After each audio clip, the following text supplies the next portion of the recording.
be able to share. Today what I wanted to do was offer up this mele mauna kea. It is, I'm gonna reference it from Uncle Eddie Kamai's songbook. And it's written and it says it's remembered by Samuel Oulu Kwananui, Mary Kavena Pukui, and of course it was arranged by Uncle Eddie Kamai. The reason why I wanted to bring this to space today is because as we continue to have our community meetings and these conversations, what we start to understand is Mauna Kea's reach is far beyond what it is specifically that we're talking about, and yet the work that we are doing has capacity to inform many, many things.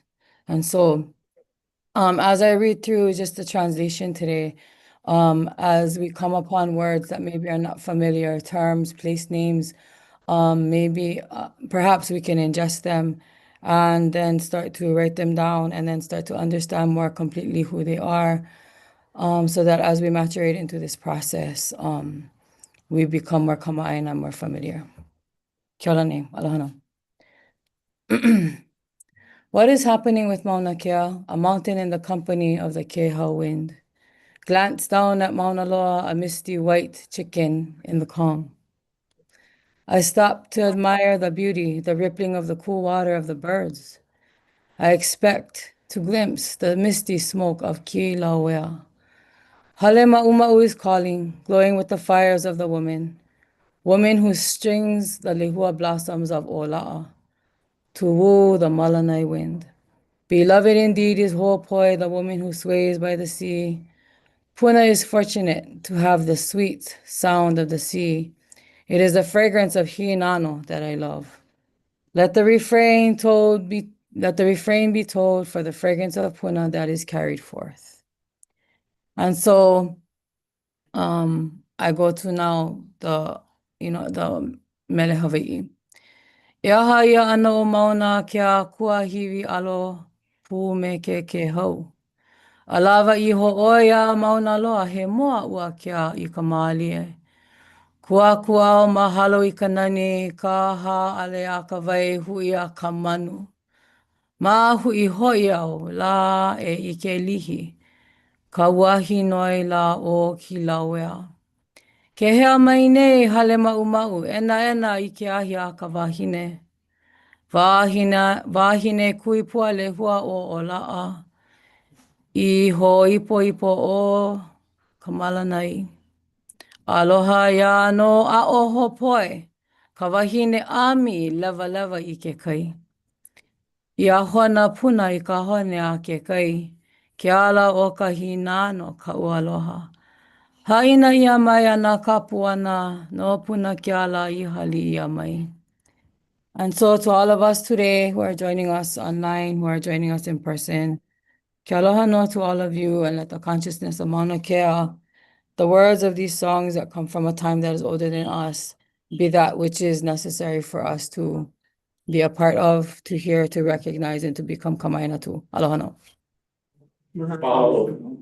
As the fire alarm goes off. So I might have to step out. I'll be back. Wow. Even if she steps out, we still can continue with the meeting, right? We just can't vote on anything. Right? Oh, she's back anyway. Oh, no. You gotta get a jacket. She does have to step out. All right, wow. Do we have any testimony? Anyone in the room want to testify on anything? On any of the items on the agenda? Not, I'm gonna move to the approval of the minutes of the January 8th, 2025 meeting. Any amendments to that minutes? Oh, wait, you can't do that until Pomai comes back. I'm sorry, you're right. Can we just ask if there are any amendments though, without voting, right? Yeah. Anyone want to make any amendments to the minutes? Not, we'll defer acting on the minutes until we regain quorum. The chair's report, there are in terms of the legislation pending at the legislature, in terms of bills that affect us, there are 3 bills that directly impact us. Our bill, which is House Bill 2592, is a bill which we've discussed in various meetings over the past 6 months.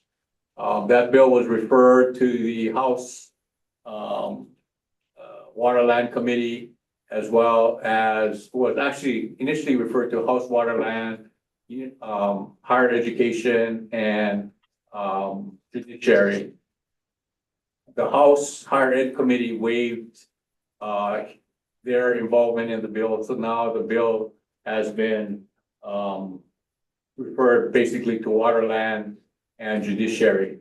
Last week, we had a hearing before the House Waterland Committee, and they passed our bill out. So the bill we're waiting for the committee report and then awaiting a hearing before the House Judiciary Committee. The second bill, House Bill 2593, would extend the current leases for all of the observatories as well as the master lease by 10 years.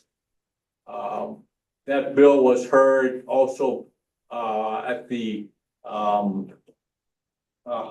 Waterland Committee last week. The Attorney General, through our Attorney General Linda Chow, submitted testimony that questioned the legality, maybe not the legality, but the appropriateness of the bill in terms of you cannot pass bills that advance individual entities, I believe. Linda's away from at a really high level, and they questioned whether the bill did that. Linda, you want to expand any more on just that public testimony? Yeah, it just is that bills cannot deal with specific state lands by referencing them directly. It would be called special legislation. And so instead they need to deal with lands through general legislation. And so the testimony I submitted suggested that rather than extending these particular leases, that they just give the authority to the MKSOA to extend those leases and subleases as it may deem appropriate prior to the date of the actual transfer. So they can do it at any time. And then that would then be an exercise of a general power by MKSOA. So just to recap, just the recommendation of the Attorney General is that rather than automatically extend the leases for 10 years, the Attorney General suggested that the committee might want to consider giving MKSOA the authority to extend the leases by 10 years. That amendment was adopted by the House Waterland Committee. So instead of having an automatic extension, the House bill currently allows for, if passed, would allow MKSOA in its judgment to extend the leases by 10 years or not, or less. So, you know, as we are moving through the legislative process, the next hearing on that particular bill will be the House Judiciary Committee.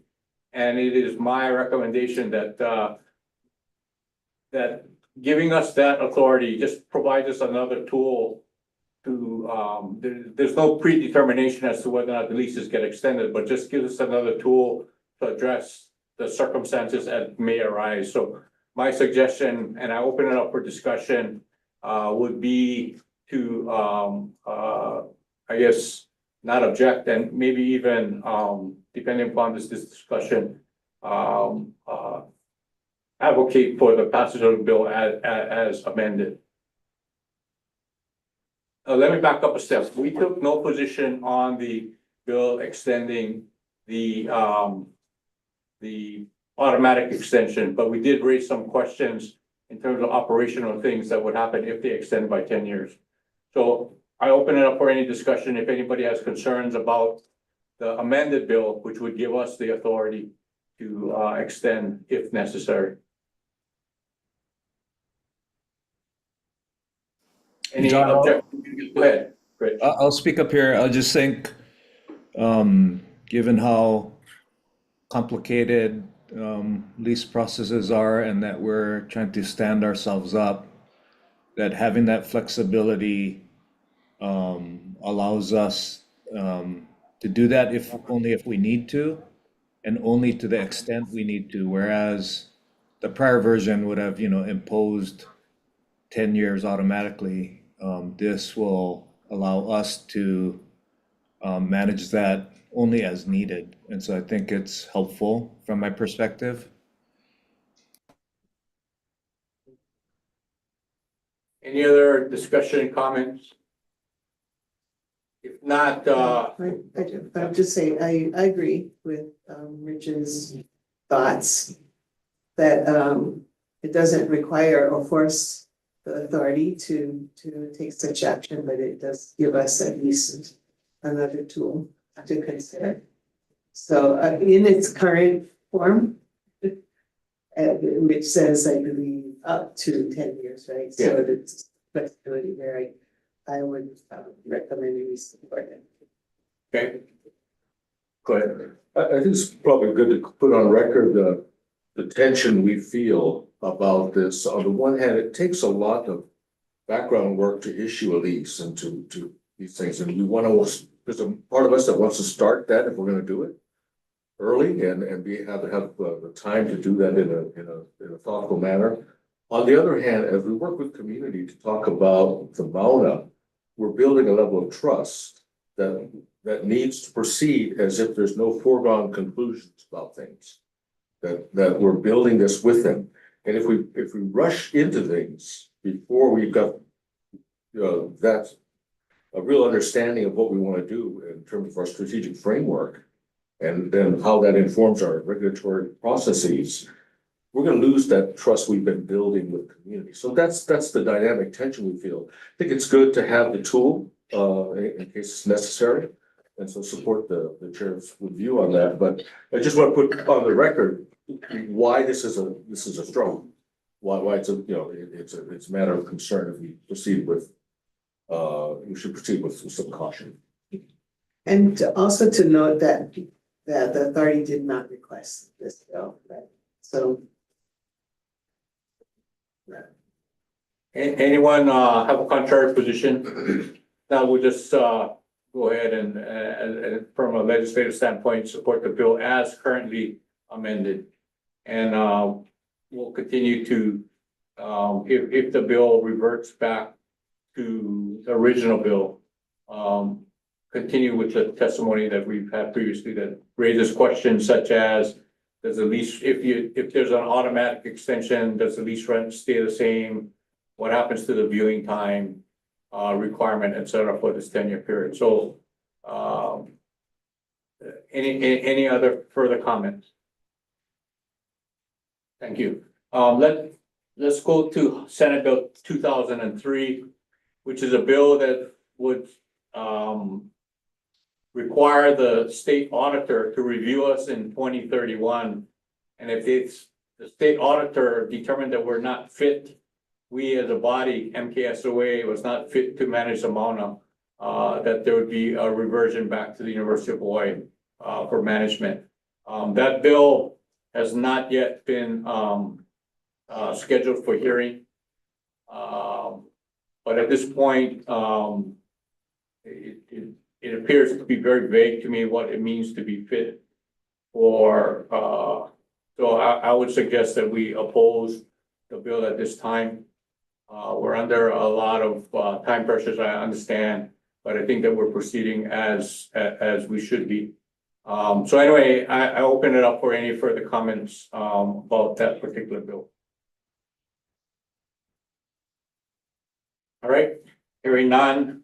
That is our, as you know, the legislative session is very fluid.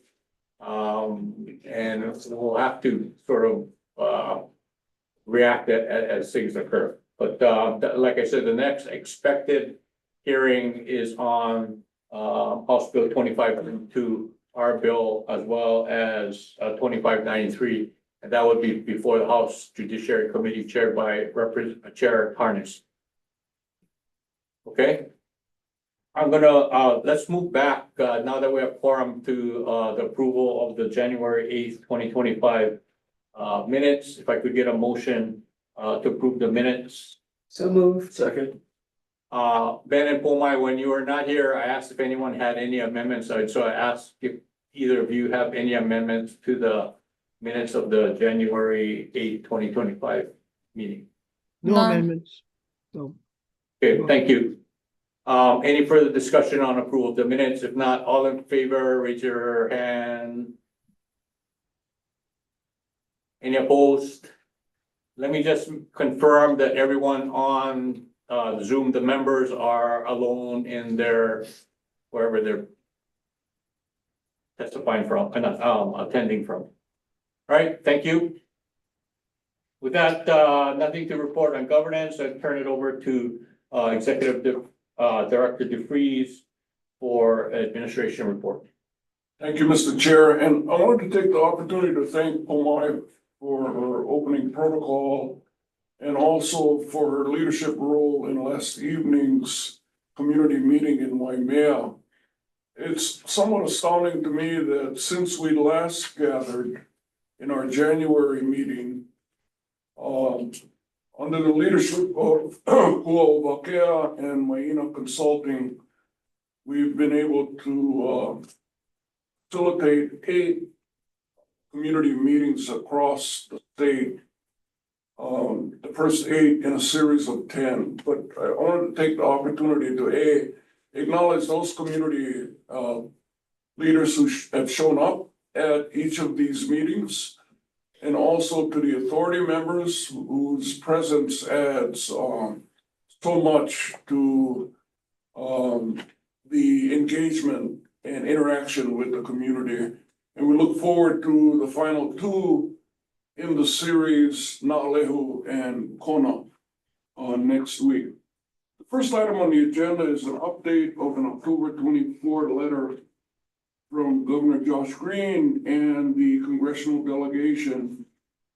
It's an October 24 letter addressed to Dr. Henry Yang, Chairman of the Board, 30-meter Telescope International Observatory, TIO, and also to Dr. Saku Sunera, Co-Chair, Board of Directors of TIO. That letter was CC'd to University of Hawaii President Wendy Hensel and our Chair, John Komeiji. And we are revisiting this at this time to provide an update. In this letter, and I'll just paraphrase from it. Well, I won't paraphrase. I'll actually read the paragraphs here.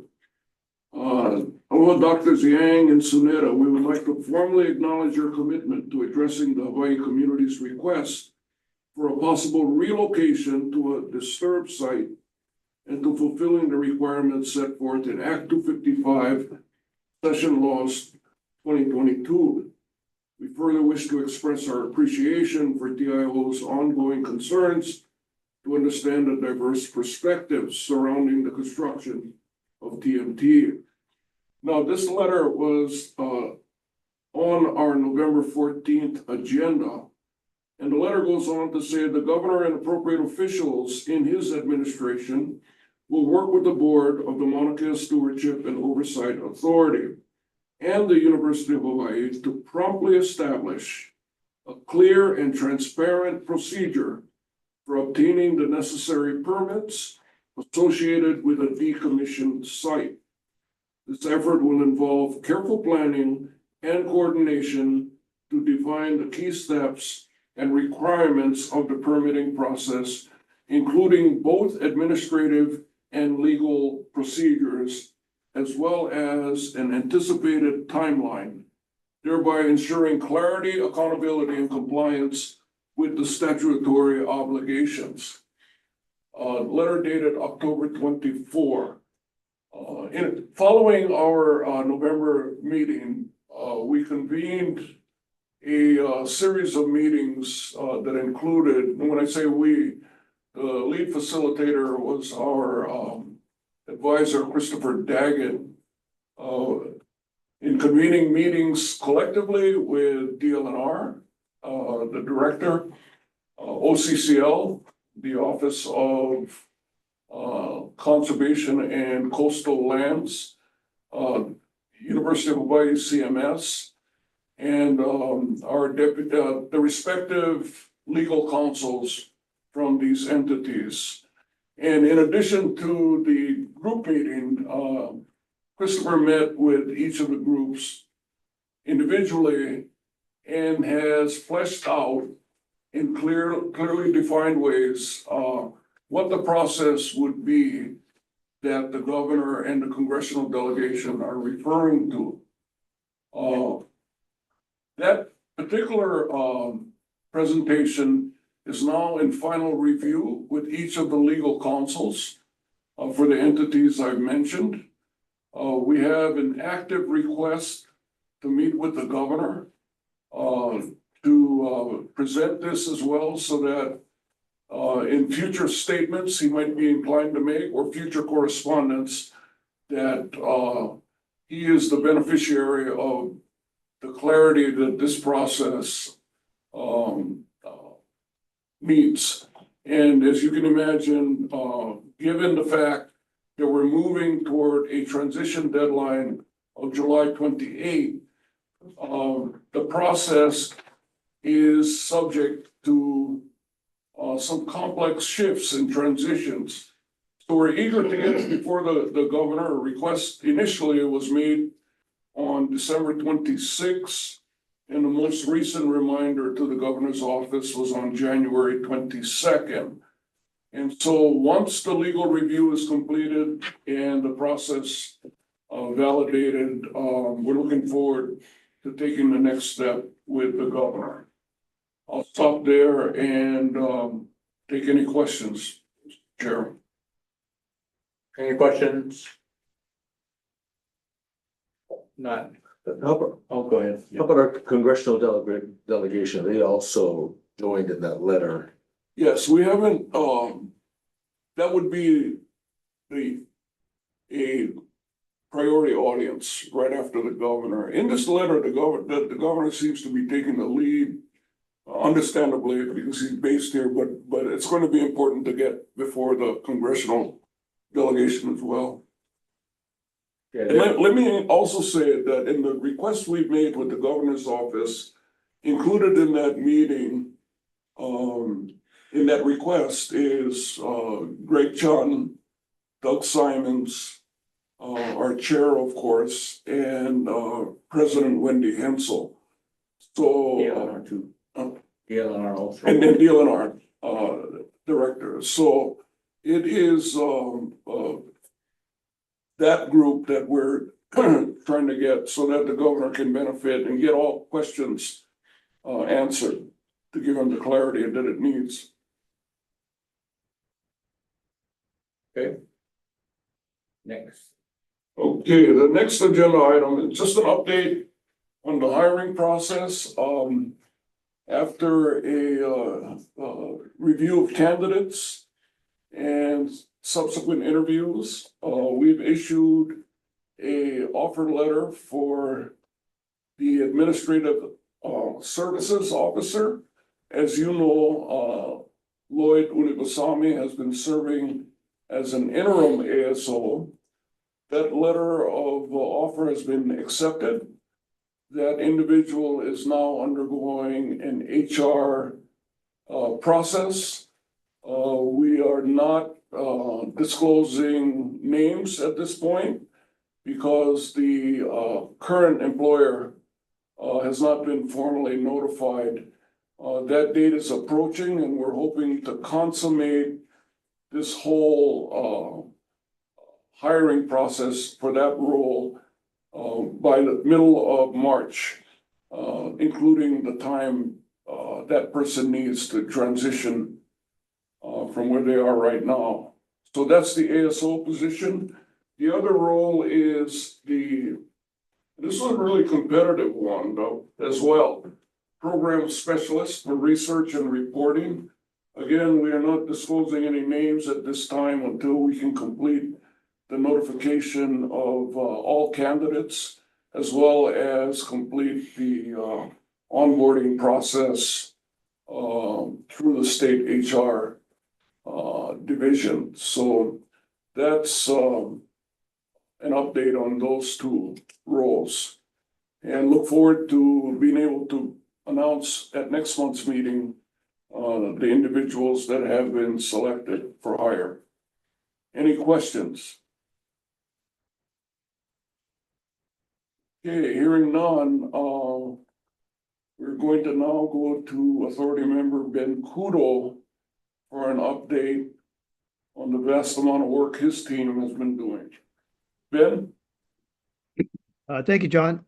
Glad to report that the actual Mauna Kea Master Transfer Plan has been drafted. I'm going through the process of reviewing it, commenting, and editing it with our outside counsel and Linda. And we should be through with that initial process by the end of next week, at which time another draft will be done for submittal to the working group members, which include DLNR, UH, and our people as well, and the Board of Regents, for their review. It'll stay with them for a couple of weeks for comment and whatever. And then hopefully we are able to finalize it and get it off to the respective boards ahead of schedule. So I'm pretty happy with the progress that we've been making, and the transfer plan looks pretty good from my perspective right now. We have a few areas that we're working on with our consultants, so hopefully that'll be done by next week. And that's all I have to report. Thank you. Any questions of Member Kudo? Again, Ben, thank you so much for what is a massive amount of work, and frankly, in thanking the team that Ben heads, I also need to extend a thanks to Greg John, Nahua, Rodrigo, everybody that has been supporting this effort. It does tax a lot of time from the current operating team to be working on not only their daily responsibilities, but the requirements that we have in making sure this transition moves the way it should. So thank you all for that. Okay. Last evening, members of Kua'uwakea were in Waimea with us. I believe they did overnight, and I believe they are online. And we'll take an update from Kua'uwakea at this time. And I apologize for giving half of your presentation in my opening remarks.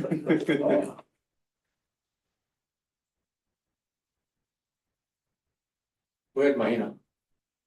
You're muted. Yeah. Oh.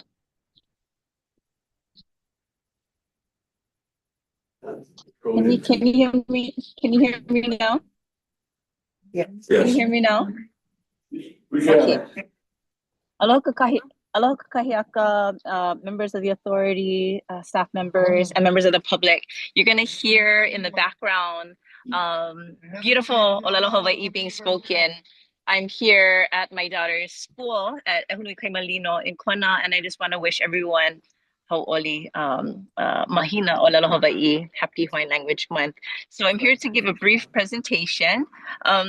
Congratulations to all that's been working really hard to engage our community, Kua'uwakea team, but all members of the authority and staff, especially to the PIG. Our collective efforts have been met well. So I believe Kahanu is supposed to bring up a slide. And so when the slide comes up, there it is. You will see that we have engaged just under 1,300 individuals from 5 different islands. We just completed, as John DeFries mentioned, we just completed our 8th of 10 workshops last night in Waimea. And as you can see, the spread here, we are we've had the most participation from Ko'olau, from Hilo, and then close second is from Ko'olau, and then close third is Waimea. So we're thrilled to see that the investment in our in AV, in audio and visual, has reaped some rewards. As you can see that our those who participated through the live stream continues to grow across the different islands. And we have 2 workshops remaining, both in Hawaii Island, Ka'u next week, Wednesday, and concluding with Kona next week, Thursday. We expect to engage just up to about 1,500. This does not include our survey respondents, and does not include our one-on-one interviews with a couple of focus groups that are also going to be completed before the end of March. So we are happy with the engagement thus far. You will see a continued increased engagement through our final 2 workshops.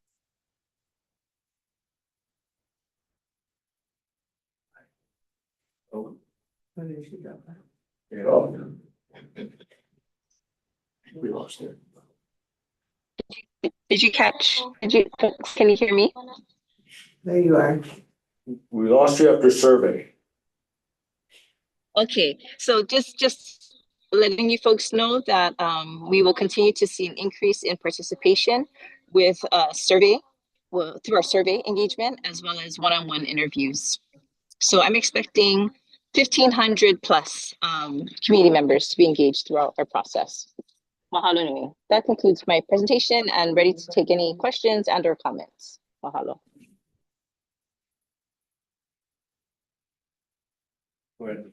Chair, I want to join John DeFries in commending Mahina for how she's planned and executed these community engagement meetings. And there's 3 things. I don't know what other boards and commissions do, but there's 3 elements to how you've done this that I think are really important, that sets a standard for how to really engage with community rather than at community.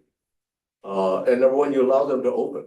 We're in their place, and they always greet us and bring us in. Secondly, you balance the time so that we're not talking at them endlessly and giving them 5 minutes to chat back. There's a nice balance of laying a foundation and then receiving their input.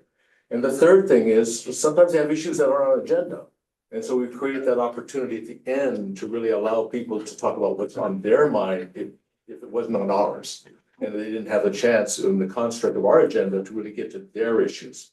So I think those 3 elements really are a really important part of the design. And that came from our consulting team, and we appreciate that. Chair, can I add a comment to build off of what Neil said? Mahina, I just also want to thank you and the team for your efforts to build a diverse participation. And I thought last night in Waimea, we had a really diverse group of community members that represented, Waimea Town, longtime residents, lineal descendants, astronomy people, concerned community members, and it was good to see that. So thank you so much. Yeah, and I echo all of that sentiment. Look forward to the next 2 meetings. It's also interesting to me to see, the variables, the slight differences between the communities, and while everything is centered around Mauna Kea, each community is unique. The other thing which I'll mention, which I'm glad we have the turnout we have, because there was some discussion on social media which caused some people in some of the communities to question, the whole issue of who has the kuleana to speak out. And as we know, I think this is unprecedented to go to these many communities in this short period of time to do what you're trying to achieve and what we need, the authority to make our decisions going forward, but, you know, I'm always struck by the concept or the thoughts that people really honor the place where our meetings are being held. And sometimes to the extent that if they're not right from that place, they wonder if they have the right to speak. You know, and it's untenable for us to go to every little community, every small community throughout the Pai'aina. So we tried to, I know you tried to be strategic about where the meetings could be held so that we could reach the largest number of people. And maybe that's kind of inevitable because that's how our people are. But, you know, we really want to emphasize to those listening in on this meeting that when we have the meetings, whether you are from that area or not, whether you're just listening in, or you can physically make it to the site where we are, we welcome everybody's attendance, everybody's mana'o, and it's an invitation from the authority to the larger community. So, you know, it's not that people, don't want our people to feel that they're being maha'oi by going to somebody else's community to attend a meeting.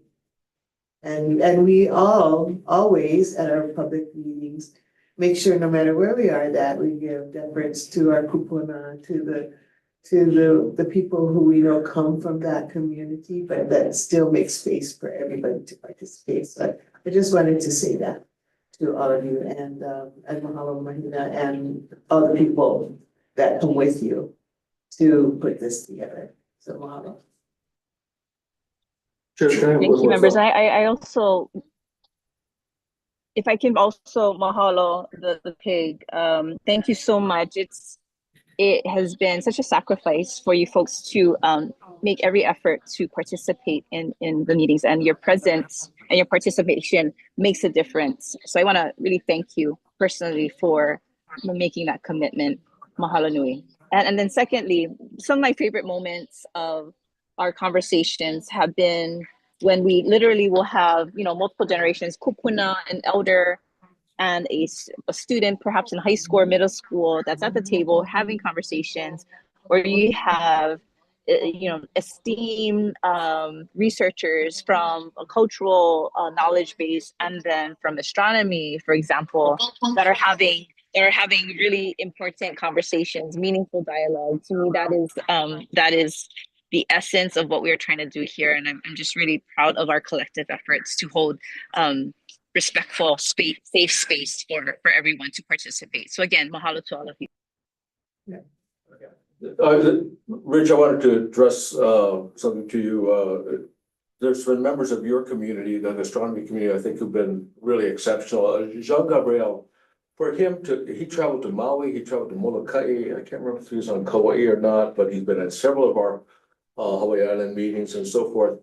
And I think to see him talking to Walter Riddy and Kalekoa and so forth, I think that's really helpful. I think that's really helpful to kind of have him hear some of these issues that kind of affect people's view of how we manage the mauna, and to be sensitive to that and to figure out where astronomy fits and how it complements or can alleviate some of these issues.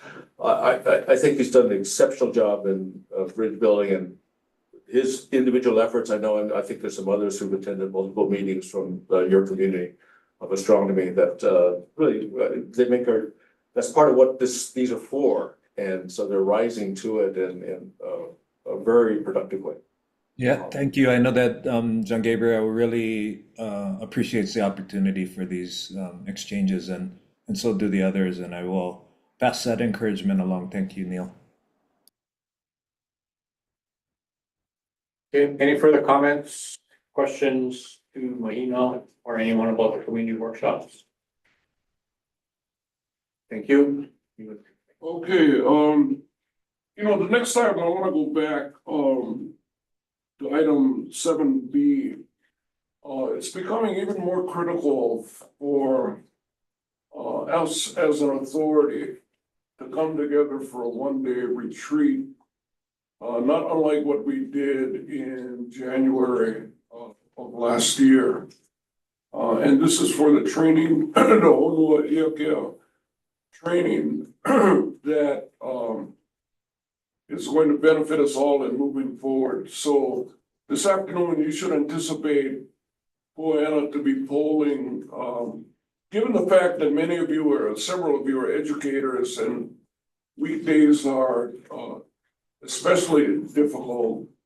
We're also going to look like we did a year ago at a Saturday, see if we can identify it. The reason it's becoming even more important is the first tier of stakeholders are receiving the training. And so we don't want to get that too far down the line before the full authority is engaged. And I know it's quite a feat to get 12 authority members on the one island for one day, but we're going to make that extra effort to do that. So anticipate hearing from Poana later today about what the options might look like. Thank you. With that, I'm gonna turn it over to the Center for Mauna Kea Stewardship, Executive Director Greg Sun, to provide his reports as well as updates. Thank you, Chair, and aloha board members, good to see you again. We have a couple of operational updates or projects that we want to review with you folks today. First one does require an action by the authority. This has to do with the Subaru lower dome recoating replacement of an upper exhaust fan vents project. This project will require a site plan approval. So as such, in our project review process, it classifies as a type B project, which we've agreed the authority would take an action on.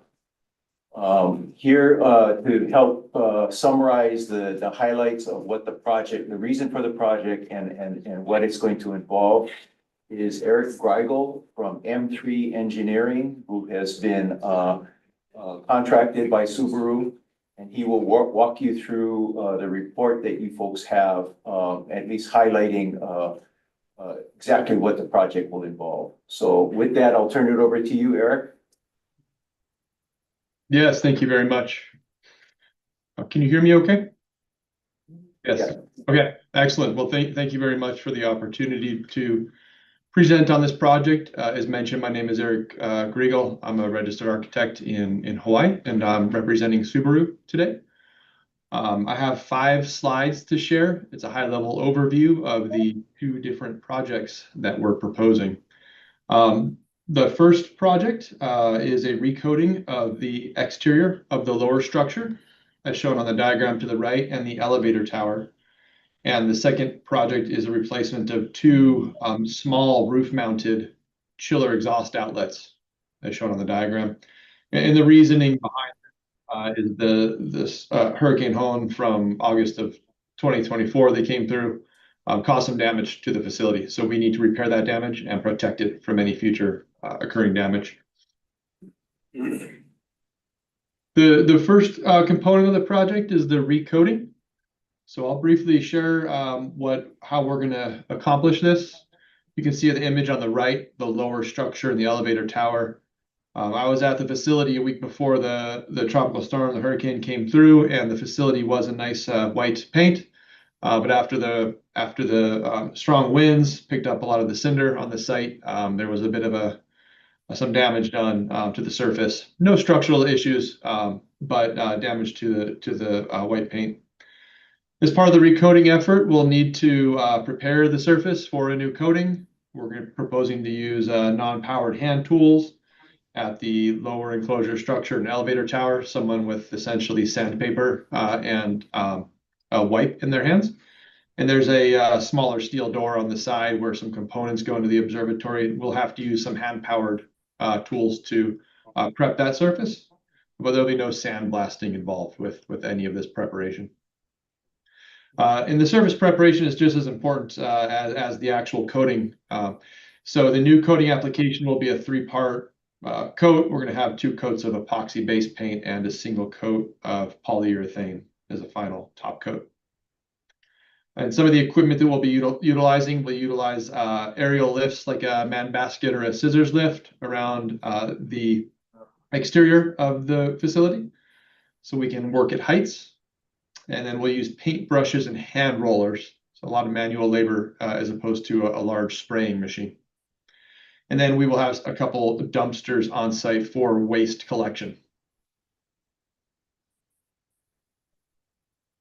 We did a recoat testing. We took a couple components here and we tested out our preferred preparation and application methods to see if it would work well. We want to make sure when we apply the new coating, it does stand the test of time and lasts Subaru many more decades. So we did some test coatings. We learned a few things, did some testing on the actual applied paint after it was settled, made a few modifications, and now we believe we're ready for a full application. There'll be many environmental controls in place.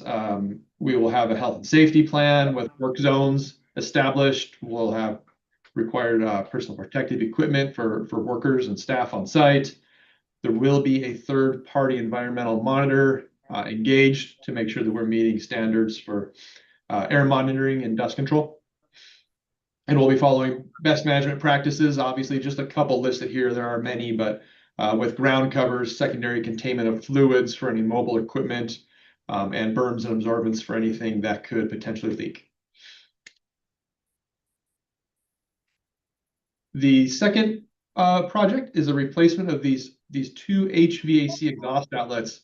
They're simply pieces of steel that let the air exhaust from the chiller system inside the building, not connected to any power or utilities at all.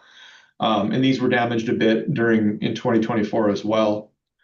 So we're going to remove what you see here. This is us doing an inspection on the right, on that right image. We're going to be removing the existing outlets and replacing them with a like-for-like structure. We just received approval from County of Hawaiʻi yesterday, the building permit associated with this. So it was designed by licensed Hawaiʻi professional structural engineers and approved by the county. And this is a graphic of what the new exhaust outlet will look like. It's a little bit smaller. Some of the equipment that we'll use will be able to just remove the existing outlets with a crane, and then we'll put the new outlets will be assembled off-site and shipped up to the summit, and then just installed with a crane. So it should be an easy swap, the old component for the new component. And some of the environmental controls, again, similar to the painting, is that we'll have spill berms and debris handling containers. That's the quick presentation. Are there any questions or comments? Questions, comments? Yeah, Greg, sorry. is there like a color palette that's in your guidelines that suggests what color they should paint, white or? Yes. And how's that derived, and is it to kind of minimize their profile and?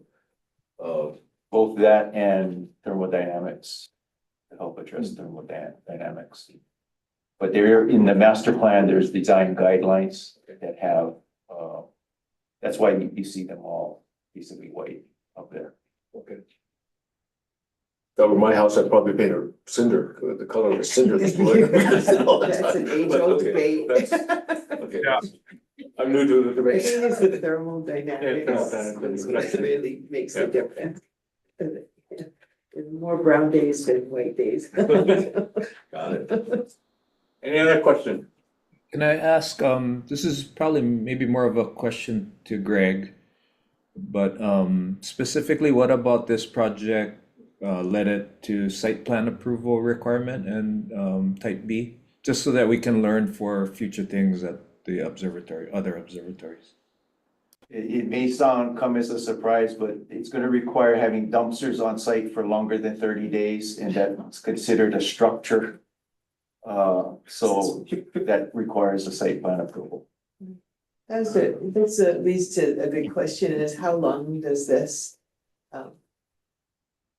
project Eric, how long do you To take anticipate the place. project? Yeah, We're anticipating 2 months from the commencement to completion.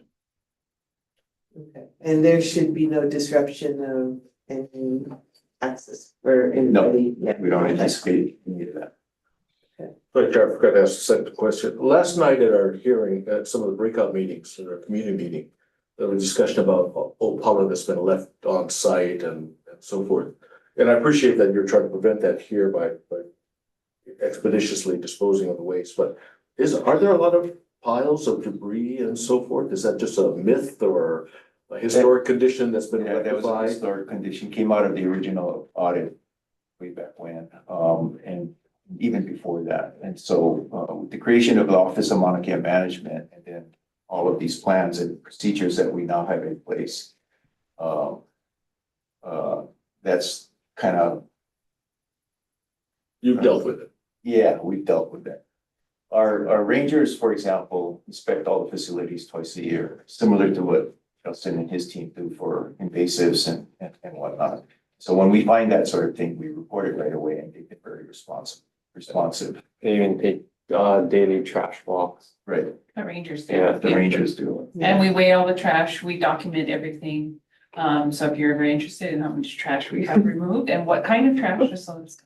Be good to, I mean, it'd be good to have that, so in meetings when we have them, we can, this was a situation, here's how much was That was- removed, yeah. but to our knowledge, there's nothing there now. If you know of anything, let us know. Absolutely, We're that's committed Isn't to- there debris still over on the side of the hill by the Kukaha'ula?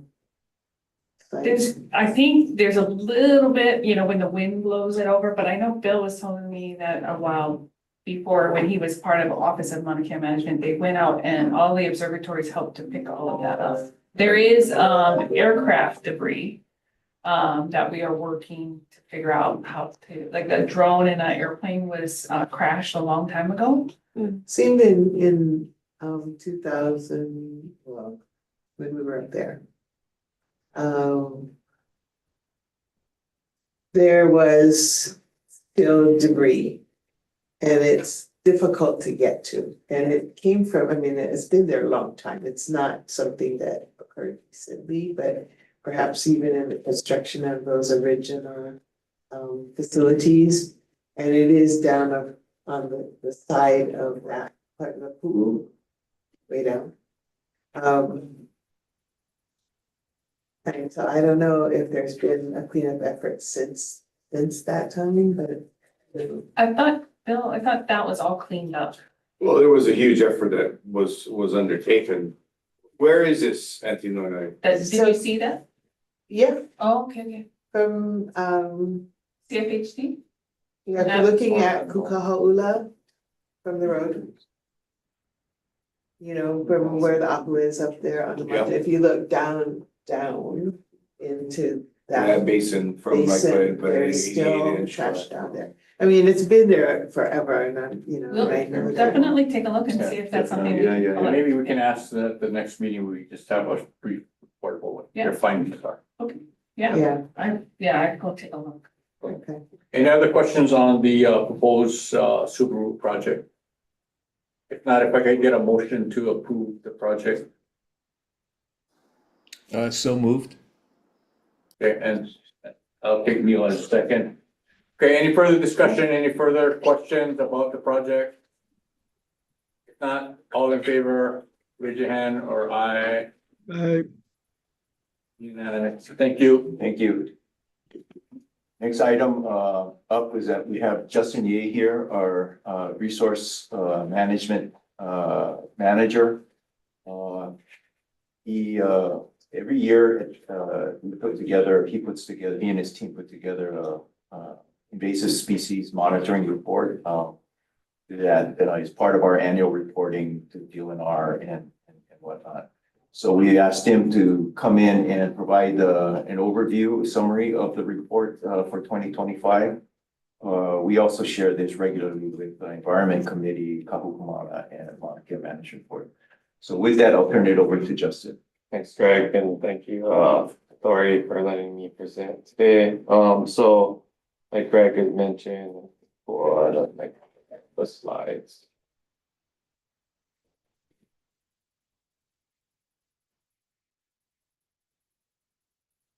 But every year I have to apply for a permit through NAR and DLNR research permit to conduct our monitoring program. So that is illustrated in our CMP and our native or an invasive species management plan. So since 2006, it's gone on. Prior Bishop Museum took it over, and then now OMKM, and then now us. So it is starting. This is a picture of the Ocean one day when they did the opening for that. All the birds back, but I think that was in 2024. But this report has been prepared by myself, and then Taylor Warner and Olympia Robbins, who's part of our management team here. The next one.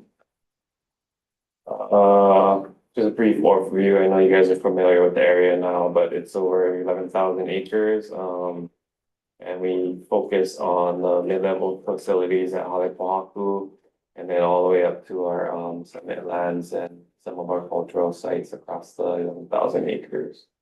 This year we had 96 inspections on equipment and vehicles. So anything over 200 pounds in weight or 12 feet in circumference needs to be inspected. And also any vehicle with 2 or more axles needs to get inspected. So those are part of those inspections. And then we monitor quarterly at each facility through bug trapping. So we had over 1,600 individuals that we capture within facilities. And also we do annual monitoring across the sites. I think we have over 111 sites. And then 222 traps, but we've had over 6,000 individuals or arthropod individuals that we collected or identified in the field. And then the Becky bugs, we had 1,100 native Becky bugs observed this year.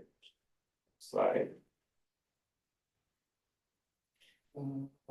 Yeah, so preventions, delivering equipment, that's just to reduce the risk of introducing invasive species through vehicles and equipments. And that's mainly for all of our observatories and like Honolua, and also our water deliveries and liquid nitrogen deliveries. We found 2 instances where there was a lot of trucks with a lot of mud or invasive species on the vehicle, so we had them remediated and washed off prior to making their way up to the summit.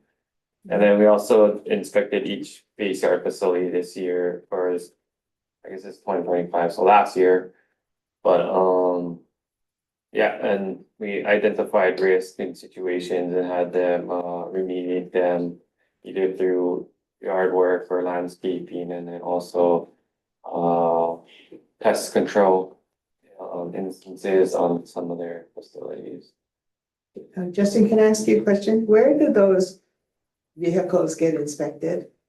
Either at the facility's base yards or their Conans or Sunbelt, wherever the equipment is being picked up or stored So before it leaves. before it leaves In town. Hilo here or. It can be here, Ono, Waimea, yeah. Before they even get up to. Who does the inspection? We do them, and then also BISC helps us out with a lot of the Waimea ones. We try to get BISC because they have someone over there, and so that saves us 3 hours of driving.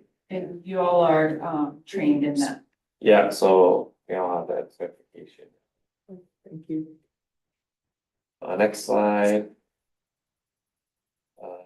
Yep, so we do early detection monitoring, so we've monitored 60 locations across the telescopes facility and our buildings at Haleʻi. One of the interesting fact was that we found a Hawaiian wolf spider and seed bugs in some of our traps in the building. Another highlighted thing was that we found the German cockroach and some other ants in our facilities at Haleʻi, and so that alerted our food and lodging staff to get ahead of the issue prior to them becoming very established up there. And then our biggest concern is the western yellow jacket, and then also that ant that's already established up there, Kagosuchi. It's only established at the mid-level facilities. Which ant is that? It's a tramp ant. believe it's called the common name. Triangle. Yeah, This it's, is the black one. no, it's kind of, well, it's a little black, but it's more brownish, but it's mainly around the parking lots at Holly Waffle, so we do treatments to alleviate that. And when we notice, higher populations, we'll treat and put out bait so that we keep the population low, and then we are trying to prevent them from catching a ride all the way to the stuff. Yeah, next slide. And annual alien invertebrate monitoring. So yeah, like I mentioned earlier, there's 111 sites, 222 traps. Looking at what the composition of what we caught, roughly 18% were native species, while over 50% were non-native. It is important to note that less than 1% of those are classified as high priority threats. The majority of our captures are flies and seed bugs that are non-native, but this helps us track broad ecological shifts over time. We are working on getting all the threats identified for species level through contracting of entomologists that have a little bit more specialized identification skills than we have here. But So we send those out to the mainland to be identified. We just don't have that expertise here. yeah, we're also working with UH and Malik Graham and their entomology program. And doing like the DNA barcoding, even though we can't get a physical identification, we can get a genetic identification that can relate later to a physical identification. Because a lot of these species aren't identified. Entomology is very understudied. And there's a lot of different mutations within there. So yeah. And then next slide. We had 1,131 vector bugs observed in 2025 or captured. Still all the life stages were observed in the bean producing population, and as you can see over time, the populations fluctuate. So they'll usually hit a high point and then drop down. So last year we had about just over 3,000, almost to 4,000 vector bugs, and so they're kind of dropping back down now. Prior to that, in 2023, I believe we had only 70 individuals found. So you can just see the fluctuations over time. We don't really know exactly why that is, but we believe it to be like either snowpack or weather conditions previous years that I mentioned that. Next slide. Historical property monitoring. So through PCSI, they did 56 historic properties this year, most of them being annual sites. So we have about 263 sites that are managed lands, but they're usually based on a 3 and 5 year cycle. This year we did only the annual sites because of an update to our plan that PCSI is coming up with, and then they also updated the plan view maps to reflect additional features for 3 of the sites this year. So the map over there is actually on the top or the summit of BLBA North that we refer to, and there was additional mounds found on those sites. So they went back and mapped all of those and provided this. So what that was in their prior years of monitoring, they, from when they first did it, they noticed one feature, but over years, they've noticed other features, and they just wanted to have more time to take the time to really look at the feature and map the entire thing, that they found all the additional features for. So we're doing 3 every year, for the next 3 years. So there's, I think, 12 or 15 sites, that they'd like to do. So they're spending a little bit of time, and then they are updating our monitoring plan. We are trying to get it ready as we're transitioning to MKSOA. We have 10 years of monitoring under our belt now. And based on that monitoring, they're going to make a recommendation if there are any sites that are 3 to 5 year, if they should be changed, if they're annual, if they should be changed, based on no changes and no human impact. So those things are that they're taking into account, and I want to have an analysis ready for you folks. So when you take over management of the historic sites, you have an idea and you can make a decision on how you'd like to handle monitoring going forward. And then we also do insect surveys over there, and we didn't find any biological threats in areas. And then next slide. Incidental monitoring and vegetation. So we find a lot of different. I guess this doesn't play. That's the video. But during some of our seed collections, we found Argentine ant, which is our biggest threat on our managed lands, down in the gel land, about 8,000 feet. We conducted a 100-meter radius survey with 157 baited vials, 22 of them, which we found Argentine ant in, and then originally we were supposed to extend our radius every time we found an ant by another 3 meters, but the population was so large and it wasn't our managed land that we decided to abandon that because we didn't have the time for it. But what we did do was do a survey along the road and found we didn't find any Argentine ants along the roads from that site all the way to our site. And so just being mindful of that and probably enhancing or highlighting the importance of our quarterly surveys on our managed lands. So that if it does come up there, that we're getting ahead of the situation. We also found fountain grass and then common invasive species along the Summit Access Road done by our rangers. So I want to highlight our rangers. They removed 1,233 fireweed along with 21 mullein and other common invasive species along the access road. Just this touches upon an issue that we've been hearing in community meetings as well, that our boundary at 9,200 elevation doesn't match the way ecosystems work or the way threats appear. So what is your mechanism now for gaining the cooperation of neighboring landowners, which are like the HHL or other state agencies in particular, or private parties? Well, because we should be stopping things way below that level. Yes, but they found Argentine ant in the AEs. That high. At Pu'ukalake Moa, I found a report that said that one individual was found there. The visitors. We don't ever see it.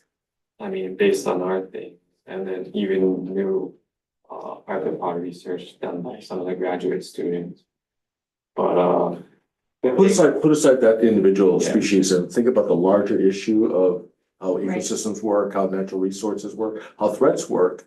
What should we be striving for in terms of a relationship and contracts with neighbors so that we handle the whole system and not just a piece of it and deal with the victims, trying to ward off poor management someplace else because we're trying to protect just this part of the zone. yeah, I think I've been in talks with some of the Palila researchers, and they're trying to do an ant survey while they're doing reporting for Palila and seeing if maybe the ants are having an effect on the Palila nesting sites. I think what he's asking is like, how are we working with the other landowners? It's hard, DLNR has been, they just don't have resources to do what we're doing. Like this ant survey was on Department of Hawaiian Homelands. We called them, we asked them if they could do anything. They couldn't really do anything, but they said, you're more than welcome to go. Like one person. Yeah, so the Right. biggest challenge DLNR has is one resources, resource, so for us, we're taking it on ourselves to go on other people's land and try to stop the threat from coming up further up the Mauna, but the only way is, Justin has a great relationship with all of the landowners in the area that we're able to do that, but they just don't have the resources. And we try the best that we can with what we have. I think human intervention is like the biggest thing. So educating public and other land managers and conservation folks for detoxing their vehicles, decontaminating their vehicles prior to making their way up into areas that don't have these issues, right? No, as you know, part of our things we're doing with the community and part of the mandate of the legislation that created us was to create an aspirational statement And I have to imagine that our care of natural resources is gonna be a part of that statement. So whatever you can do to kind of help us inform what that should be, what we should be aspiring to, the current state is kind of under-resourced and really leads to the problems that we have. But we should be stating what our aspiration is in a desired state that requires not just what we do, but affects what others do as well. And the community's all over this. I mean, they're saying, hey, this is not the way systems work, you know, and you've got to work down gradient and so forth. So it would be helpful to inform that part of our master plan. Absolutely, absolutely. Next slide.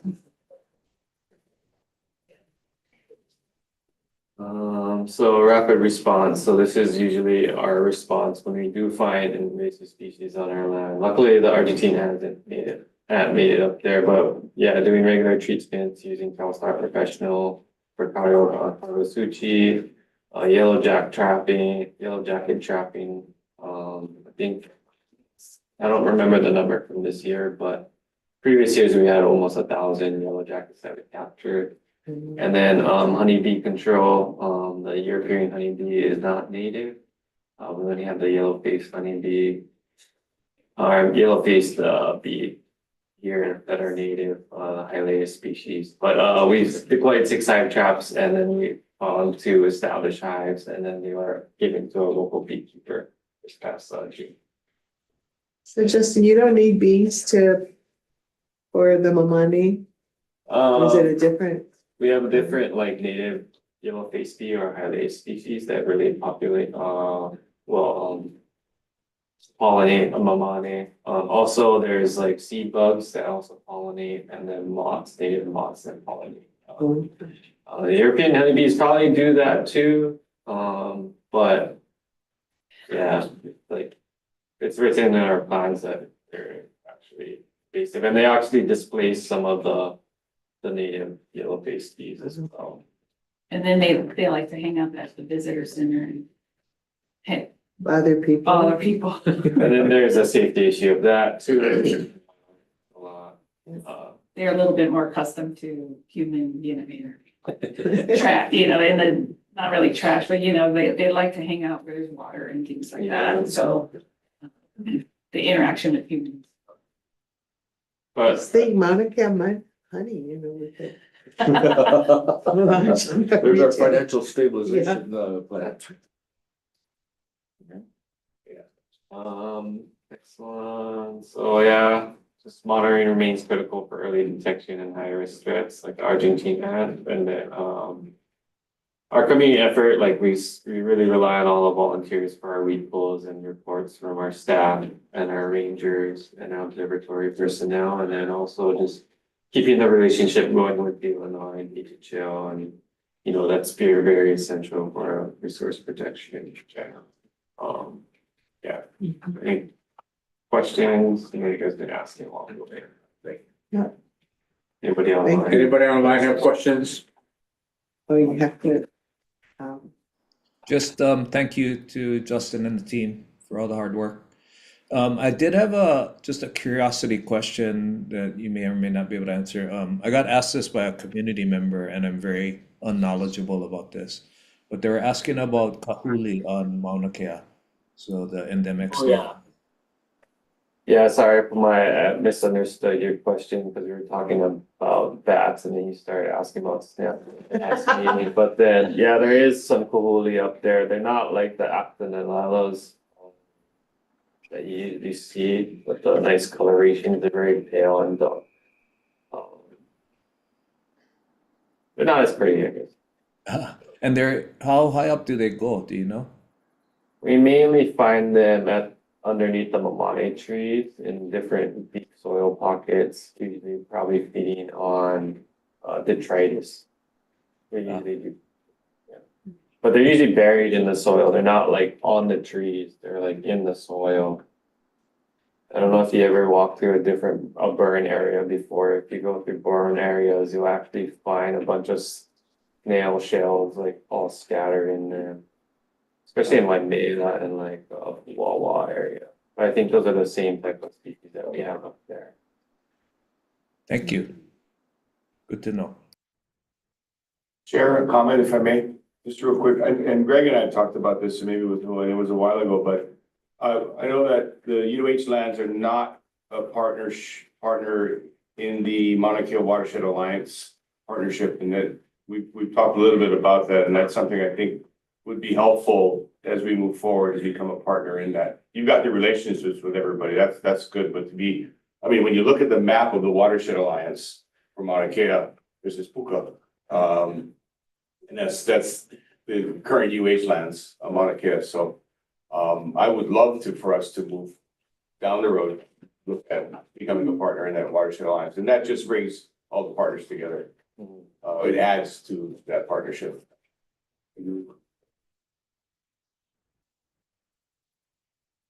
Further questions? Great, anything else from your report? Nope. Thank you, Justin. Thank you, Mr. Brown. Thanks, Okay, down to James C. Okay, moving to item 9. An update on the financial stabilization plan. A draft of that plan is before the JMC, primarily myself and Greg and Nahua, and the senior team at JMC. We are in the final stages of getting the language corrected, and by Friday the 20th, I plan on handing off to the president, the chair and vice chair, the draft for their consideration. The intent is to get that plan onto next month's agenda. And we feel like we've made a lot of progress in this. In the way of background, if you go back 10, 11 months, in the course of just looking at exploring options, what would accelerate or make more efficient the transition of CMS and its team over to the authorities, Greg and I first started talking about a range of options, and I looked at Act 255, which allows us to contract another government agency, and use that as the premise to open a conversation with him and about what would it take to contract CMS to keep the system and their operating team intact, as opposed to us trying to build our team and some of the more qualified candidates being currently employed at CMS. And then came the summer, and midsummer in particular, where some of the federal cutbacks started to also have impact on revenues into the system, which then made even more important the fact that we find it was in the best interest of the Mauna and the best interest of the authority as well as CMS that we find a way to collaborate through this and come up with a solution. Then it was given a new name, Financial Stabilization Plan. And so that's where we're at. And we, as I said, intend on handing over a week from tomorrow a draft to the president, chairman and vice chairman for their review, and eventually it will come before the board. I'm going to stop there and ask Greg to speak to that as well. Yeah, thanks, John. So what we've been working on is basically a fleshed out term sheet of what would go into an agreement. There are a lot of details about how the mechanics of how monies would be transferred from one state agency to another that still need to be worked out. But what we would like to do, at least get the basic bones of the terms on paper and agreed to between university and the authority. So this would be a first step prior to moving towards what we would propose is a memorandum of understanding how it would all work.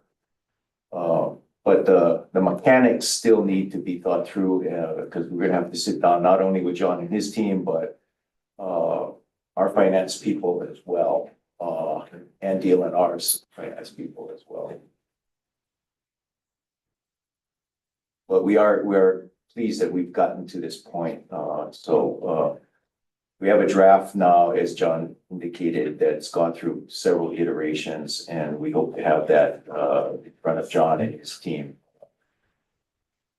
Not by tomorrow, certainly early of next week. Any questions? Everybody feeling stable? Not yet, Not yet. waiting for you. Okay, well, we're looking forward to that, and again, I thank the team, because this is taking a lot of time as well, but it's in the mutual interest, we believe, that we get this done and done correctly. Okay. Among other things that Act 255 calls for, it speaks about the School of Astronomy. We were not able to find the School of Astronomy anywhere in the university, but we found the Institute for Astronomy. And Act 255, and we're invited, its director today, Doug Simons. Act 255 requires the authority to assess essentially the future housing headquartering of IFA. And to even begin the assessment, we thought it would be extremely valuable for authority members to understand what the current layout is and why it is, and answer any questions that you might have at this point. And so we put this off a couple of months because we prioritized some other reports from Doug. But Doug, we finally got here. So Institute for Astronomy, it's yours. Except, excuse me, I think Doug needs to come into view, right? Can he He's be sharing seen? the screen, so if it's really up to you. Oh, no, I mean, can everybody Can they else see him? see him? I don't think anybody else can see him. I can move right there. Well, nobody can see him because he's sharing his screen from his computer. Oh, okay, sorry. I don't mind saying. Yeah. Yeah, for afterwards. Okay, welcome everybody, and I mentioned at the JMC meeting yesterday, I hope that this is the last part of my multi-part saga of moving IFA to Hilo with the authority, and you can derive from this presentation the information that you need. This first slide is just sort of a reminder of where I left off back in October of last year. The latter part of that presentation, after I gave you a bunch of background information about IFA, was pertaining to the state of Hawaii's overall astronomy program, origins, et cetera. I tried to approach the question at hand at kind of a high level fashion. My own take on it being that the state of Hawaii's astronomy program should benefit broadly the people of Hawaii across the entire state. That is my going in philosophy.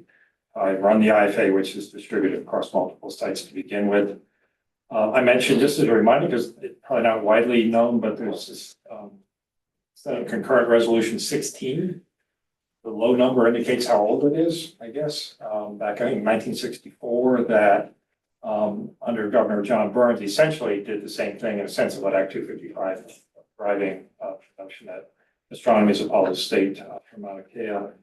And I took kind of my cue from that the original vision from Governor Burns with this amongst the kind of the natural resources, the natural benefit to the people of Hawaii to have an astronomy program that is statewide.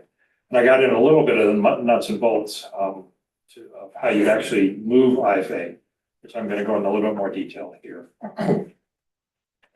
So with that as a reminder of where we left off last October, I think the task before you folks is to provide some sort of advice about moving IFA to UH Hilo campus. And for the purposes of this little presentation, I'm assuming moving all of IFA. So that means moving Maui as well. And sort of give you a rundown of some of the challenges that entails. So for starters, some really basic facts about our three sites. The flagship component of the IFA is of course over at Manoa Valley. We're about a mile off of actually the Manoa campus next to Manoa Marketplace, about a 50,000 square foot building. So pretty big, big shop, facility, lab, a lot of office spaces. We teach there as well. So about 100 people located there. We organizationally work under what's called the College of Natural Sciences, and underneath that, the physics and astronomy program. The whole story as to how that sort of cascade of organization emerged over the years. Bear in mind, we have an undergrad astronomy program, roughly 100 students or so that are going in as majors in astronomy across that 4-year program, and that's exclusively at Manoa. So there is an undergrad program here at UH Hilo as well. And there's a lot of collaboration I'll mention, but that is a UH Manoa component to our education program. Over on Maui at Pukalani Upcountry, that's a picture of about a 15,000 square foot building. Fairly new, built around 2000, right next to the DKIS building there in town. A combination of lab space, offices, et cetera. It's also the base of operations for PanSTARRS in Atlas. So those are really large NASA-sponsored program, and also the core of our solar research group is based there. So about 30 people altogether. And then finally, where you are now, it's about a 36,000 square foot building, built about the same time as IFA Maui building. And I mentioned the last time all the different activities going on here, and I said I figured there are maybe 60 people or so from IFA there in this building, more than that if you count CMS and other folks here.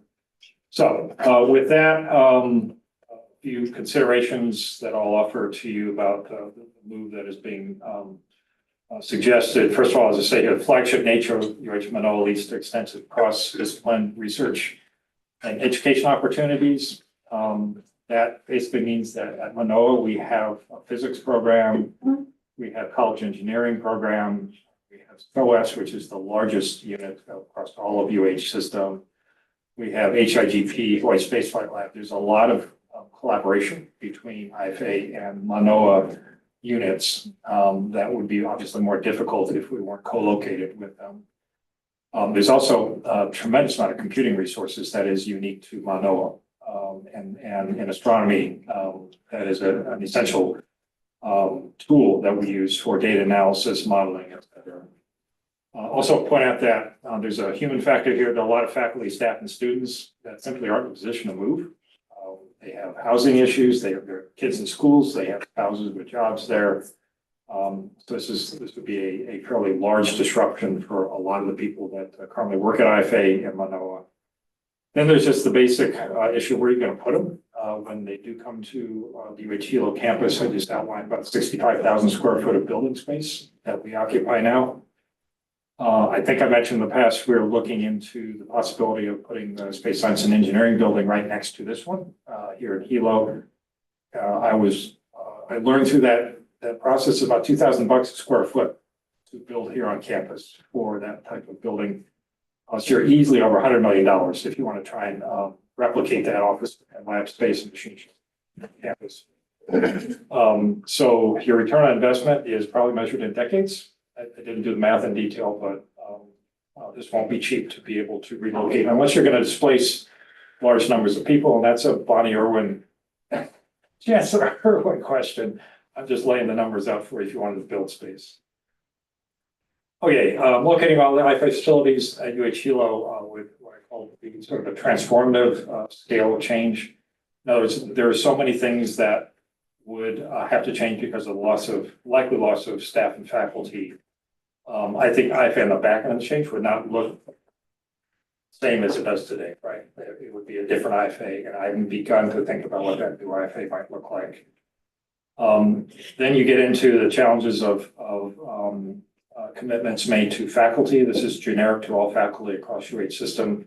There's a so-called transfer of programs within UH that would take effect, and as you see, Sarah said, for existing agreements, faculty engaged in a program shall have the right of first refusal to appointment in a program at another campus. So if you wanted to take, say, the nursing program at one college, at one location and move it to another one, faculty have the right of first refusal and to seek other appointments elsewhere across UH.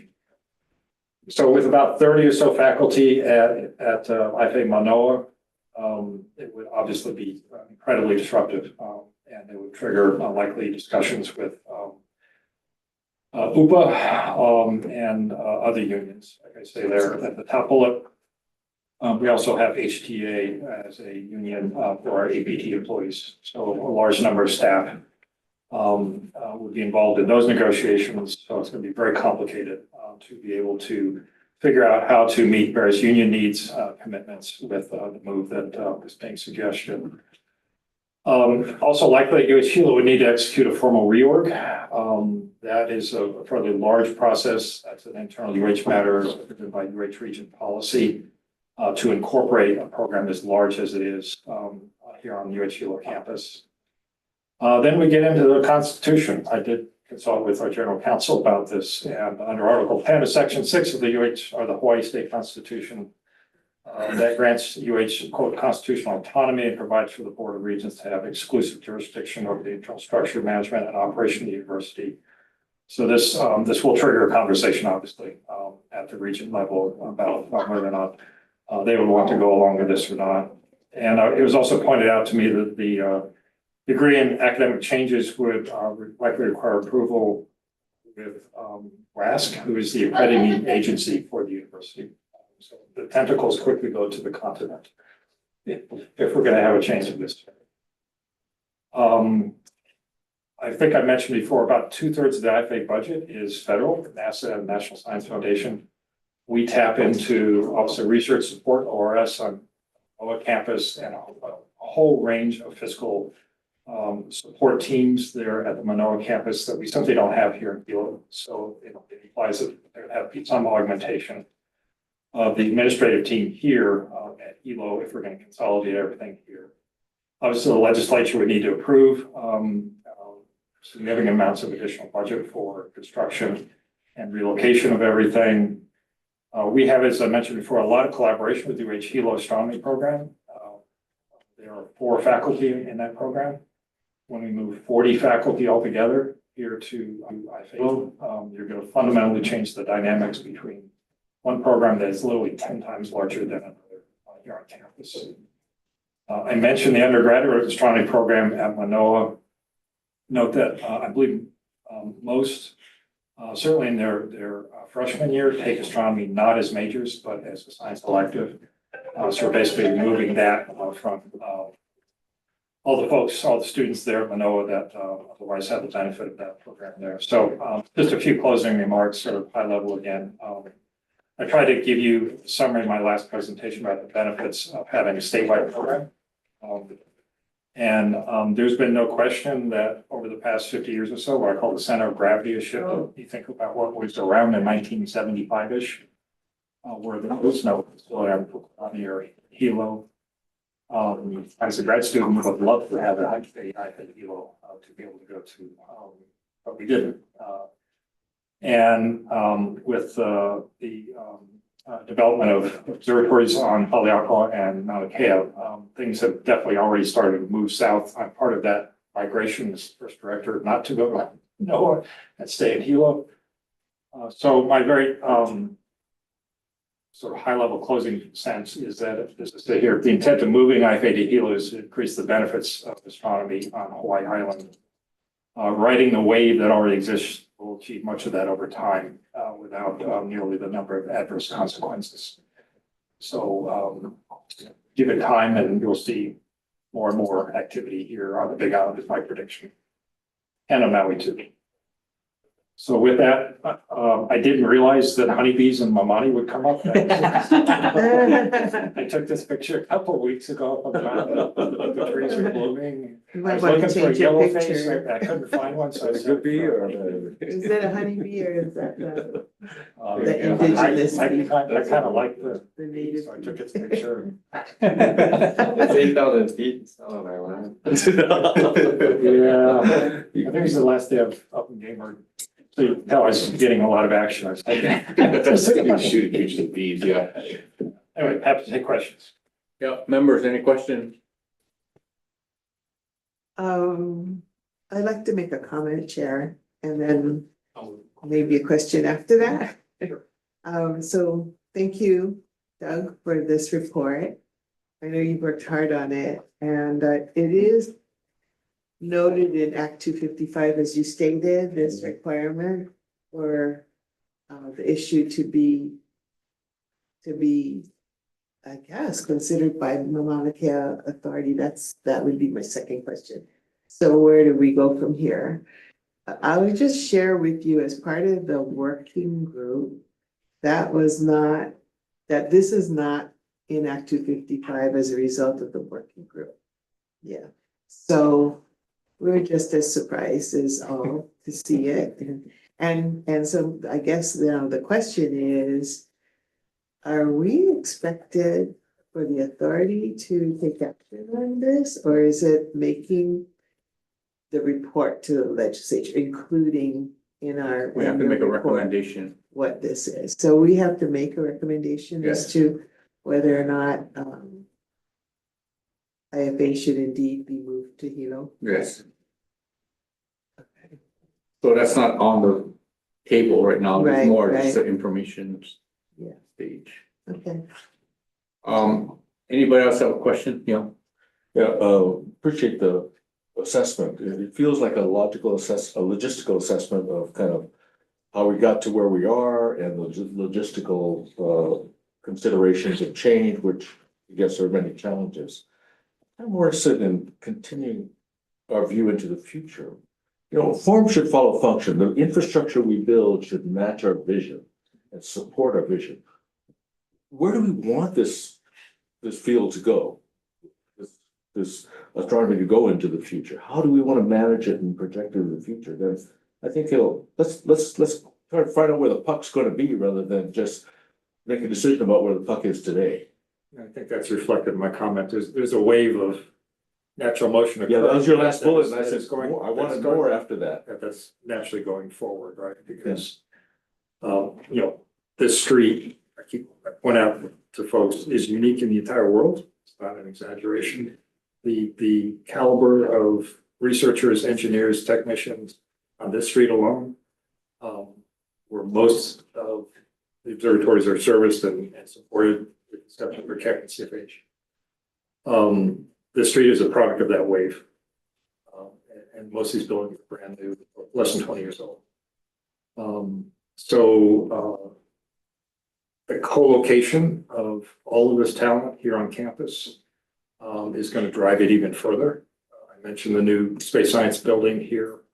That's another example of how it is naturally sort of coalescing around all these people and the investment made already, which is not real estate, right? So once you start to build that momentum, other things follow. Critical mass. Right. And we've got a critical mass now to attract what we've got on the street and hopefully even more here on the UHEO campus. I don't know if that answered your question or not, but. So ask the question a different way. For the sake of discussion, if I was to ask you, are there any positives if we were to do this, kind of brainstorming? Yeah, well, the most obvious one is the long-term economic benefit to the state to the Hawaii Island community. Right now, about half of the benefit from the UHERO report is on Hawaii Island. Most of the rest is on Oahu. So to zero order, you're going to spend $100 million of additional economic benefit to Hawaii Island. But focusing on astronomy, from an astronomy standpoint. That is the economic impact that you receive. Right. No, well, I guess my question is from not operational, but I get what you're saying, right? There's a benefit to the overall community, but would there be a benefit to the astronomy program currently? If we're able to overcome all the challenges? The astronomy program would be completely changed, I predict, because of the disruption. So it's hard to predict what would come out. If I were to do this, you probably want to your point, reimagine the Institute for Astronomy, because so much of it would be overhauled in the process of moving it. But I do want to point out the opportunity for tapping into the existing resource base at Manoa, which is the flagship of all the campuses. That will be lost Right. with the move to Hilo. There's no way to recover that. You can't replace that at UH Hilo. That's a big deal. Other questions? All right, As with so many other sectors or industries or businesses, it seems like a lot of your assets, a big part of your assets are your people. And so managing a decision like this around where they can best do their work and where they want to be is key. Otherwise, you're not going to recruit to have those people if they're your assets. So I think you've addressed that. You seem like they want to be spread across the Paeaina, not necessarily all in one place, and they don't want their lives disrupted, children and other obligations they have elsewhere. So protecting the asset of the people is a key part of your. Oh, yeah, the expertise is unique. Yeah. Once that's gone, it's gone. You have to rebuild from scratch. So, you know, we have a lot of latitude in terms of where people can be located across the one program. I try to run IFA as one distributed program with specialization occurring where it makes sense. And for me, that's a viable model that has a lot more benefit than detraction. any further questions, comments? We're gonna have to figure out a process about how we arrive at a recommendation. Thank you, Doug. I appreciate it. Sure. Can we locate other things? Back to a while. All right, let me take item 9B along with item 10 together that both deal with TNT, just to give people information about what's happening with TNT. So as you recollect, the UH Regents created what they call a MIG, a Mauna Kea Interaction Group, to study where we are with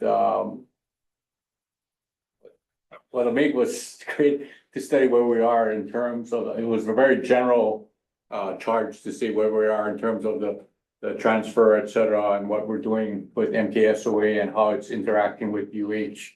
That was a general charge of the MIG. The MIG came out with a report, and before I get to what that report says, the current UH master plan in various areas states that decommissioned sites should not be used in the future for astronomical purposes. It's not only in one area, but various different areas within the master plan. What the UH Regents MIG report came out, and you should all have copies of that, is that they are or were suggesting to the rest of the regions that prohibition on using previously decommissioned sites be amended to allow for previously decommissioned sites. And they cite the Act 255, which actually says that there should be some preference given to using previously decommissioned sites.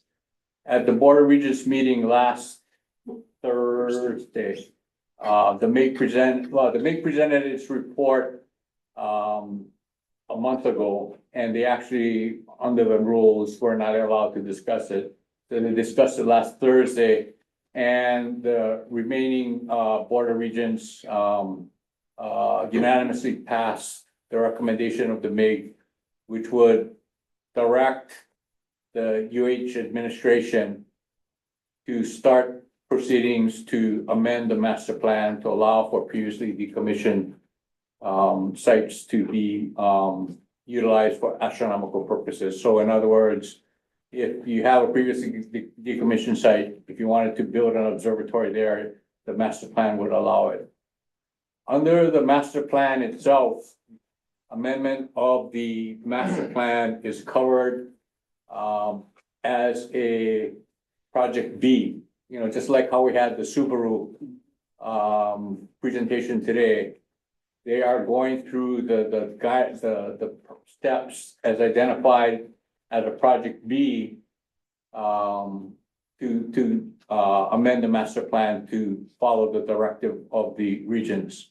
The reason why we bring it up to all of you at this point is that, like the Subaru project, as they proceed through the steps that they have to get to approve of project B, this issue is going to come before all of you members as seeking approval or disapproval of the amendment to the master plan. But there are various steps that have to occur, many steps that have to occur, and I'm not sure if we've outlined the timeline, but we're bringing this to you just as sort of a heads up that at some point it's going to come to you for your approval, just as you approved the Subaru project just a few minutes ago. It's going to be brought to all of you for your consideration. So with that, I don't know, Greg, if there's anything you'd like to add about that. The project, you should probably review again under the UH master plan what's involved in the project. It's quite not complicated, but there are many steps that have to be occurred. So I don't know if you want to add something. Sure. Just a couple of points. So in the UH 2022 master plan, the specific commitment that had been made was that, and I'll just read it, 5 of the 14 astronomy sites that existed in 2020 would be ineligible for future astronomy facility use once the existing astronomy facilities on them have been decommissioned.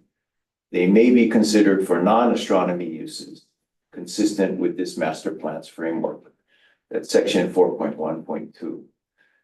So that was a commitment the university made back in 2022. And the idea being that with TMT, there were 14 sites. We were going to decommission 5 to get down to 9. That was the limit that we put ourselves on, held ourselves to. That those 5 sites would not be reused for astronomy uses. Just as an example of that, Hokukea, we decided would best be served because it was already being used this way as a public gathering area for sunset viewing. So that area was restored for parking as opposed to CSO, which was decommissioned and restored to its natural state as best as we could. So as Chair Komeiji pointed out, Act 255 directs the authority to think about in your framework for future astronomy, prioritizing the reuse of decommissioned observatory sites. So what we want to do is make our plan consistent with Act 255. And that is additionally relevant because in HB 2592, you folks are considering looking at adoption of our plans, at least in an interim fashion. So in terms of the process, as Chair said, Section 8 of the master plan talks about the amendment, any amendment of the master plan that may be needed. It's basically a project, a type 2 project proposal review process. The one difference is in this particular case, this amendment does not trigger a land use application or project. This amendment does not pre-approve anything. This amendment does not say that somebody can move from one site to the other.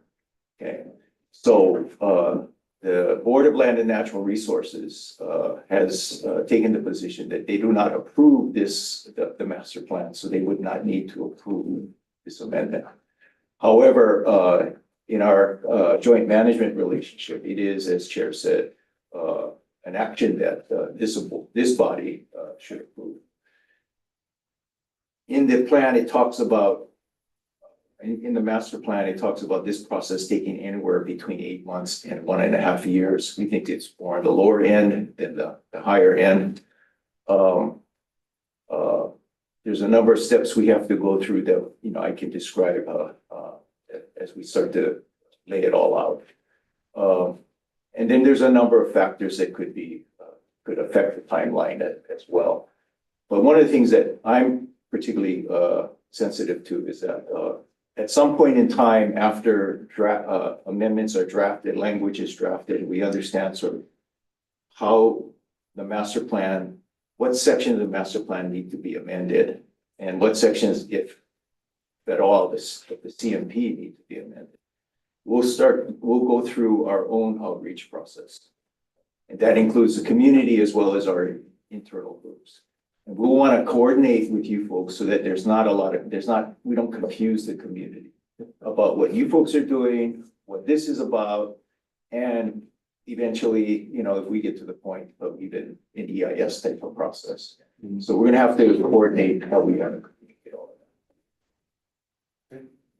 So again, just to emphasize that this process is just to amend the master plan. It's not to approve any project. That's right. We discussed when we were talking about our proposed legislation, the fact that the Board of Land and Natural Resources does not, they review projects, they don't review master plans. So therefore, this would not require DLNR sign off on. Okay, let me transition to item 10 first. Well, any questions on this? There's nothing for you to decide. We'll as Executive Director Chan said, they'll be doing outreach. I'm sure they'll be doing outreach to us too as they develop language and identify areas in the master plan that have to be amended. Okay, and I'm going to turn it over to Executive Director DeFries to talk about the congressional directive, which is item 10 on our agenda. Thank you, because it's an interrelated matter here. On January 23rd, the president signed into law Bill HR 4323 and HR 6938. Hold the phone. Those bills have to do with funding to the National Science Foundation, NASA, and the Department of Energy.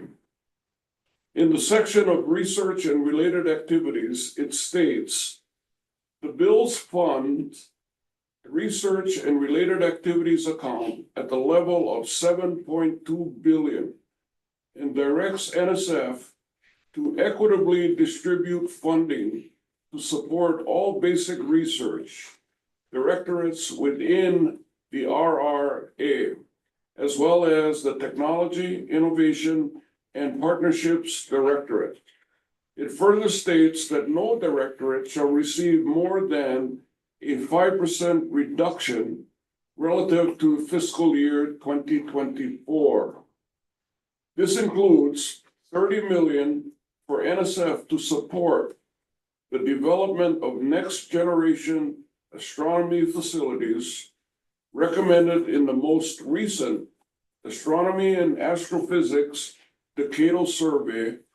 It directs NSF to immediately advance both US extremely large telescopes into final design review at no cost to the federal government, with a briefing to the appropriations committees on how NSF intends to implement this direction, expected within 45 days. The bill also provides no less than 49 million for the Laser Interferometer Gravitational Wave Observatory, LIGO. The joint explanatory statement notes support for the world-class research performed at NSF, funded research and development centers and major scientific facilities. So I'm going to call on Doug Simons and Rich Matsuda to translate that into English. Go for it, Rich.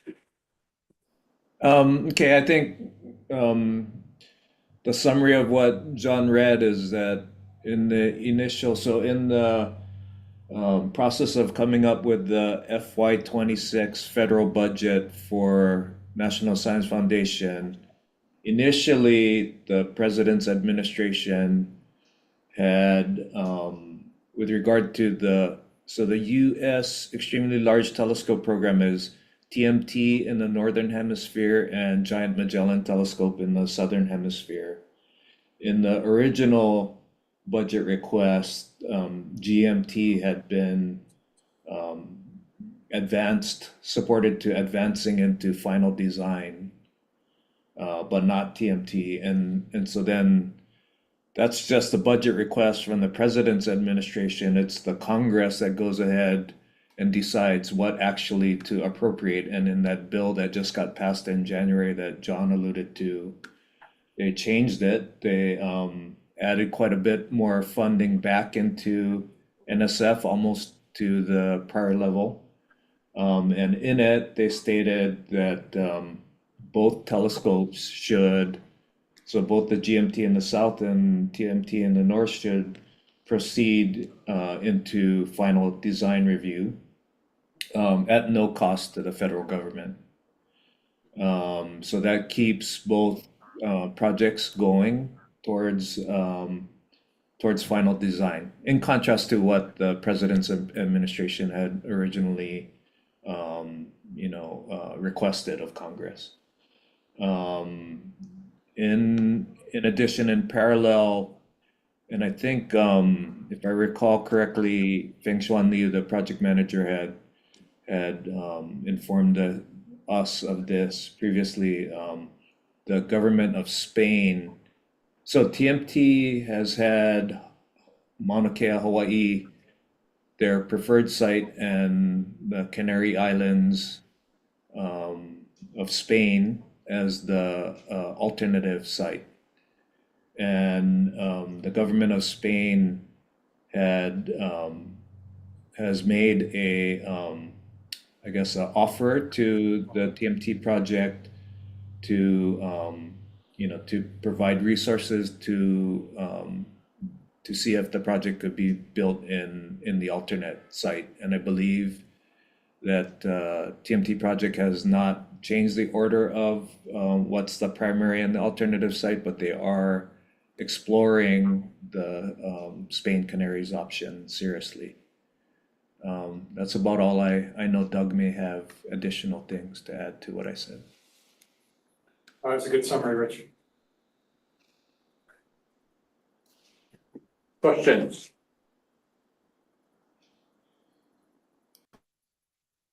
So basically, the initial decision of NSF to not advance TMT to final design stage has been reversed by Congress. Yep. It's unclear what the $30 million has been appropriated for, or who can access those funds. But what passed Congress was that the final design phase should be at no cost to, I guess, the United States government.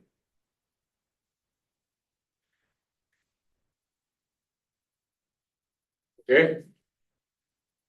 So just again, just an FYI.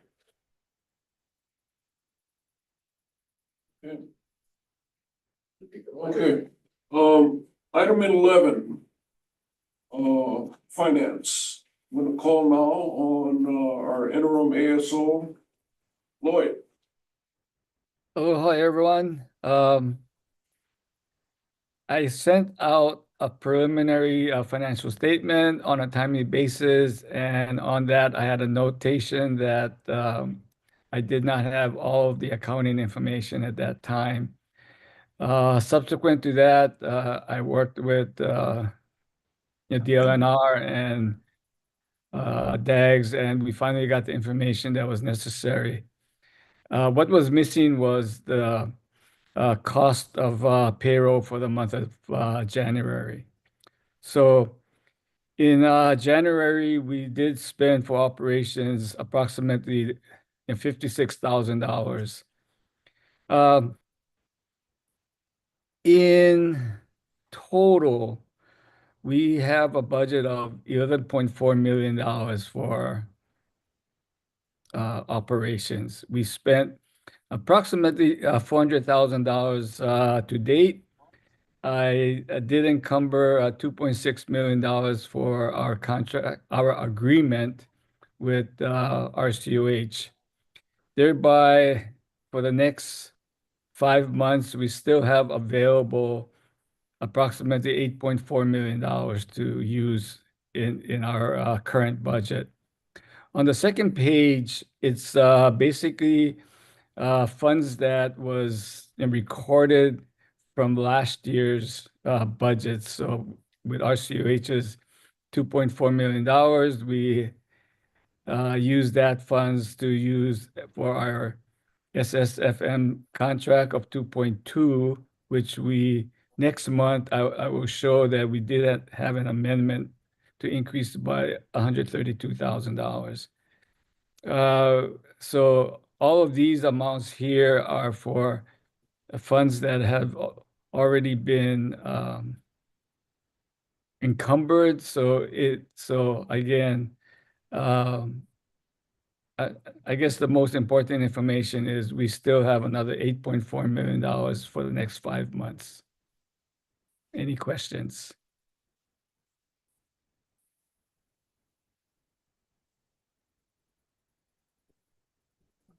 Thank you. Thank you. Thank you, Lloyd.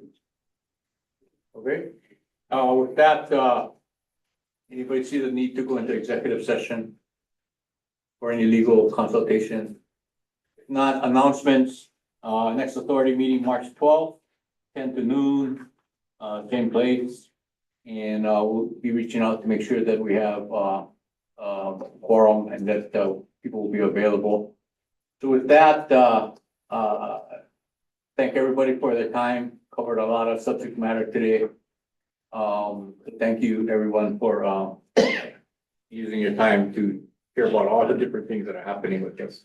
So that I seek a motion to amend. I mean to us.